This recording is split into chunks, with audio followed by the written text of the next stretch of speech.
Hello students, so today we will be discussing redox reactions and electrode processes. So redox reaction, as we know, when oxidation and reduction occur simultaneously, we call it redox reactions. So it can involve transfer of electron from reducing agent to the oxidizing agent. So we have to discuss what is oxidation, what is reduction, what are oxidizing agent, what are reducing agents. So let's discuss. So just remember two tricks here, Liouville and Rao. Liouville, loss of electron is called oxidation. Loss of electron is called oxidation. And gain of electron is called reduction. Gain of electron is called reduction. So the species which loses the electrons are called reducing agent. The species which loses the electron are called reducing agent. So reducing agent undergo oxidation in the reaction. Reducing agent undergo oxidation in the reaction, and oxidizing agents are those species which gains electron. So oxidizing agent undergo reduction. So suppose if we see lithium, lithium loses an electron to form Li plus ion. So lithium is a reducing agent and it is undergoing oxidation. It is undergoing oxidation. Similarly, if we see fluorine, fluorine takes up the electron to form fluoride ion. So fluorine is gaining the electron, so it is an oxidizing agent and it undergo reduction to form fluoride ion. So fluorine undergo reduction to form fluoride ion. So redox reactions involves transfer of electron from the reducing agent to the oxidizing agent present in contact with each other.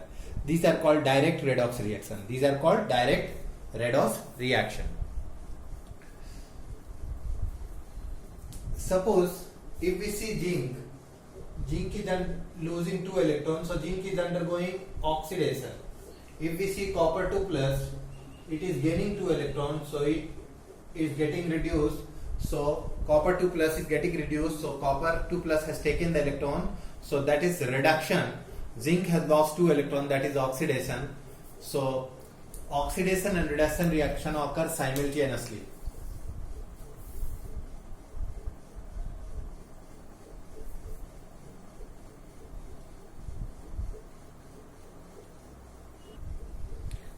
Let's see an electrochemical cell. It was first prepared independently by Luigi Galvani in the year 1780 and Alessandro Volta in the year 1800. In the year 1800.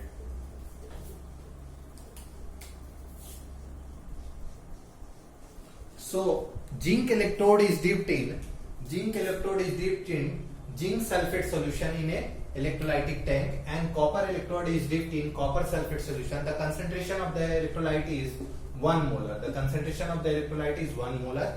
So zinc undergo oxidation. Zinc undergo oxidation, that means zinc loses electron and goes in the solution as Zn2+. So zinc loses electron to go into the solution, and due to higher concentration of electron, the anode is negative. The anode is negative. This electron moves from anode towards cathode. Salt bridge completes the complete electrical circuit. Salt bridge is an inverted U tube containing inert electrolyte like KCl, etc., ammonium nitrate, etc. in agar. The ionic mobility of K plus ion and Cl minus is equal. The ionic mobility of K plus and Cl minus is equal. So zinc loses electron to form Zn2+. So as time passes, zinc electrode dissolves, and as time passes, copper electrode mass increases. So in due course of time, what happens? The concentration of Zn2+ ion in the anodic vessel increases, and the concentration of sulfate ion in the cathodic vessel increases. To neutralize this Zn2+ and sulfate ion, the inert electrolyte KCl, Cl minus migrate towards the anode vessel and K plus migrate towards the cathode vessel. And once the anode electrode is exhausted, we need to replace with a new electrode, and the EMF of this is given by, EMF is also equal to E cell. It is given by E cathode minus E anode. If we measure the electrode potential at 25 degrees Celsius, that is 298 Kelvin, the electrode potential is called standard electrode potential. Standard electrode potential. So,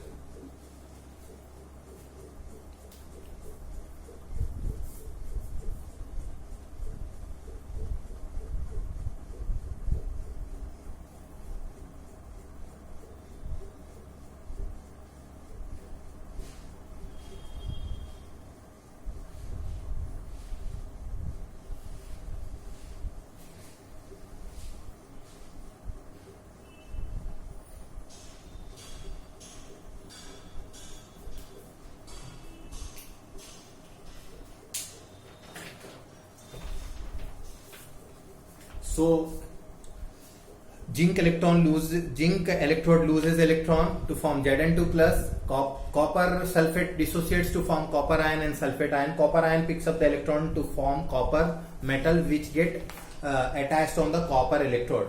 So zinc rod gradually loses weight while the copper rod gains weight.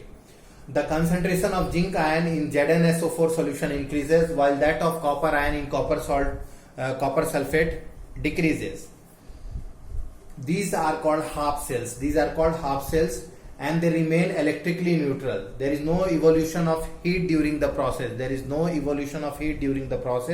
A deflection is noticed in the voltmeter towards the right, which indicates that flow of electron is from zinc to copper. So electron flows from zinc to copper and current flows in the opposite direction, that is from copper to zinc.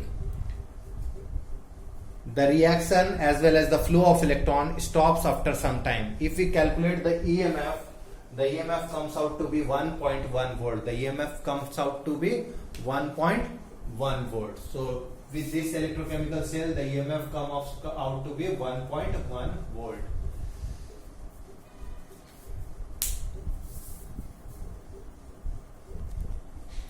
Now let's see the representation of an electrochemical cell. So if we see the zinc copper redox couple, then zinc Zn2 plus aqueous 1 molar, because the concentration we have taken is 1 molar. The double dash denotes the salt bridge, that is copper 2 plus and aqueous 1 molar and then copper solid. So we write like this: anode electrolyte, that this represents the oxidation half cell, because oxidation occurs at anode. And then we write the salt bridge.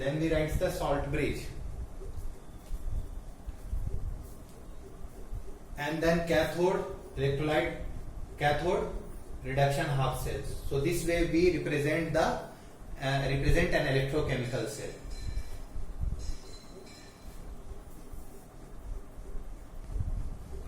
Now let's see electrode potential. Let's see what is electrode potential. So it is the potential difference between the electrode and its ions in solution. So copper, suppose we consider a copper rod dipped in copper sulfate solution. So what happens? The copper rod loses electron, that means it undergoes oxidation. So the rod now has negative charge due to accumulation of electrons. So electrons accumulate on the electrode, that means the electrode acquires a negative charge. Now this negatively charged electrode tries to attract the positive ions present in the solution. So if there are positive ions present in the solution, it tries to attract it. So there is an equilibrium that is established between the copper 0 and copper 2. So due to this, there is a potential difference created between the electrode and its ion. So there is a potential difference created between the electrode and its ion, and that potential is called electrode potential. If it is measured at 298 Kelvin, that is 25 degrees Celsius, with the concentration of the electrolyte 1 molar, we call it standard electrode potential. And according to UPEC, the standard electrode potential is actually taken in the form of standard redox potential or standard reduction potential. That is taken as the standard according to UPEC. So let's discuss types of electrode potential. So there are two types of electrode potential. One is called the oxidation potential. Another is called the reduction potential. Oxidation potential means metal loses the electron. Suppose if metal is there, metal loses electron Mn plus n electron. Like zinc loses 2 electrons, so Zn2 plus 2 electron. Copper loses 2 electrons, so copper 2 plus. This is called oxidation potential, because oxidation means loss of electron. Reduction potential means the ability of metal to gain, that means Mn plus n electron gives M solid. Zn2 plus takes up 2 electron to form Zn, and copper 2 plus takes up 2 electron to form copper. So this oxidation potential and reduction potential has the same equal value, and just they have the opposite sign. So suppose zinc has the ability to lose electron easily, it will be difficult for Zn2 plus ion to take up the electron. So if zinc loses electron easily, Zn2 plus, it will be difficult for Zn2 plus to take up electron easily. So this will be difficult, this will be easy. That means the standard redox potential. So when electrode potential are expressed, they are expressed as reduction potential. The ability of the ion to take up electron, the ability of the atom to take up electron. So according to UPEC, now reduction potential is taken as the standard. Reduction potential is taken as the electrode potential to express for any metal or any ion. And if we measure the reduction potential at 298 Kelvin with 1 molar concentration, that is called standard reduction potential. It is expressed as E naught. So the standard redox potential for copper 2 plus copper is plus 0.34. That means if it is easy for copper 2 plus ion to take up electron, that means it is easy for copper 2 plus ion to undergo reduction.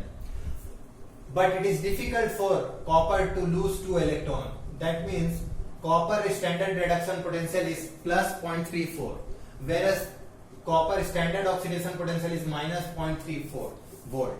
So according to UPEC, now we will be using standard reduction potential for doing the calculation. So standard reduction potential for Zn2 Zn electrode is minus 0.76 volt, suggesting that zinc ion ability to gain electron is very less. Instead, it has the ability to lose electron. So that's why the standard oxidation potential for zinc to Zn2 plus, that is plus 0.76 volt. So on the basis of this, if we calculate the EMF for the electrochemical cell, that EMF comes out to be EMF, or we can say E cell standard, it comes out to be E cathode minus E anode. Cathode right hand electrode where reduction happens, so this is generally copper, so E standard Cu2 plus Cu minus E standard Zn2 plus Zn. So copper one is plus 0.34, so 0.34 plus minus 0.76 volt. So this comes out to be 1.1 volt. So the electrochemical cell having copper, zinc as anode and copper as cathode, when they are connected through a salt bridge and wire, have an EMF or E cell that is equal to 1.1 volt.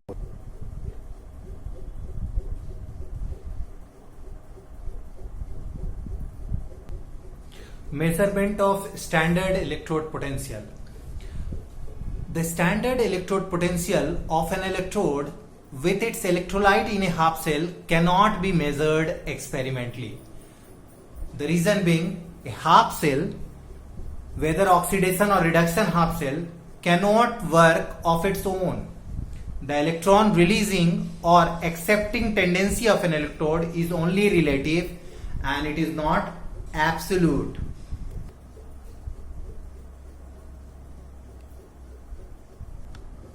Let's discuss standard hydrogen electrode. In a standard hydrogen electrode, a platinum wire with finely divided platinum called platinum black is sealed in a glass tube. It carries a platinum foil at one end. The wire is dipped in an aqueous solution containing 1 molar H plus ion. So 1 molar H plus ion is maintained by taking 1 molar HCl. By taking 1 molar HCl. And hydrogen gas under 1 bar pressure is pumped from the end of the tube. So the standard hydrogen electrode can act both as cathode as well as anode. So that's why it is also known as reversible electrode. That's why it is also known as a reversible electrode.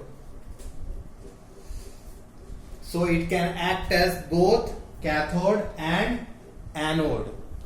So according to convention, the standard oxidation potential as well as the standard reduction potential of standard hydrogen electrode is taken as 0. So whenever we want to measure the electrode potential of individual electrode like zinc electrode, copper electrode, it is attached with standard hydrogen electrode. The measurement takes place at 298 Kelvin. At 298 Kelvin. As anode, it undergo oxidation. So hydrogen gas undergo oxidation to form proton plus electron. As cathode, it takes up the hydrogen ion takes up the electron to form hydrogen gas. So the standard reduction potential for H plus half H2 is taken as 0. With the help of standard hydrogen electrode, we can measure the electrode potential of individual electrode by attaching with standard hydrogen electrode.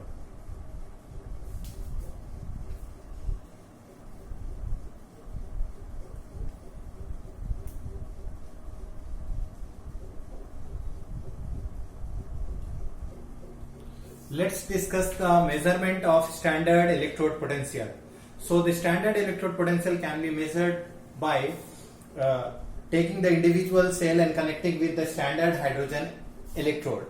So the deflection of the voltmeter represents the flow of current which is opposite to the flow of electron.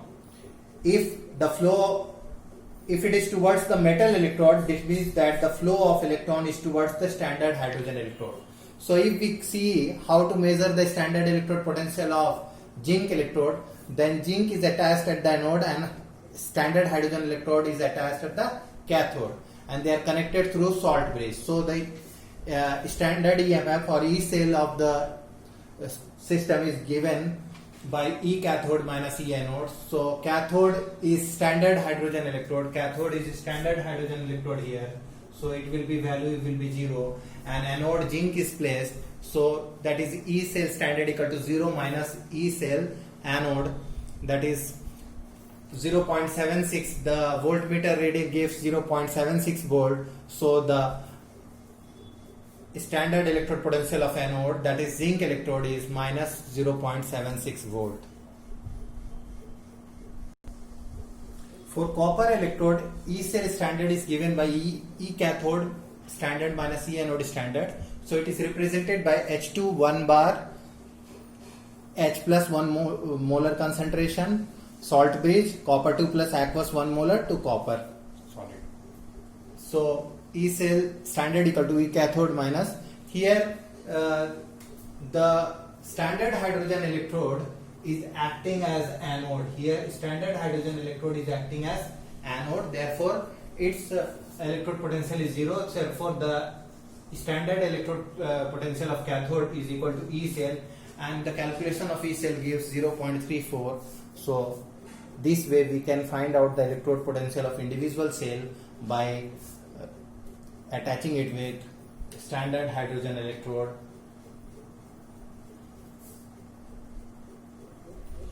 So application of electrochemical cells. So application of electrochemical cells are in determination of pH of solution. So we can find out the pH of solution with the help of electrochemical cell. We can also find out the solubility product with the help of electrochemical cell. It is also used to determine the equilibrium constant value.